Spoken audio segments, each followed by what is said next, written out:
নমস্কার, public news next চ্যানেলে আপনাদের জানাই স্বাগতম। সংবাদ পড়ছি আমি পল্লবী।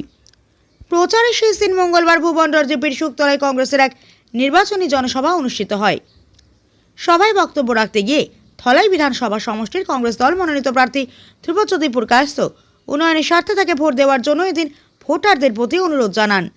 এদিনে সভায় অন্যান্যদের মধ্যে প্রাসঙ্গিক বক্তব্য রাখেন ভুবনডর মণ্ডল কংগ্রেস সভাপতি শিবশঙ্কর দুসাদ, হোসেন আহমেদ প্রমুখ। সবার কিছু মুহূর্ত দেখতে থাকুন পাবলিক নিউজ নেক্সট চ্যানেলের ক্যামেরায়। তারা বুঝি লিয়েছে যে আসাম সরকার বদলিব, এলে তারা খুব নিউট্রাল। গত বাই ইলেকশনও মাত্র 8,000 ভোটে আমি আসছি। ওই যে উপনির্বাচন যে করেছে লিখো তো তারা ডাইরেক্ট দেখাইয়া নিয়ে প্রেশার দিছে পুরা যে ভোট না দিলে সবার ব্যবসা বন্ধ করে দিব। তখন আছে সরকার, এখন তো সরকার নাই, সরকার বাইন গেছে। যেদিন ইলেকশন ডিক্লেয়ার হয়েছে সরকার বাইন গেছে। এখন আমি বিজেপির লগে মাইর করি আর, কিন্তু আগে করছে সরকারের লগে। আইব আমরা 9 তারিখ ভোট, 4 তারিখ রেজাল্ট, জানি মে মাসও জুন মাসও ঠিক আমরা যারা মহিলা।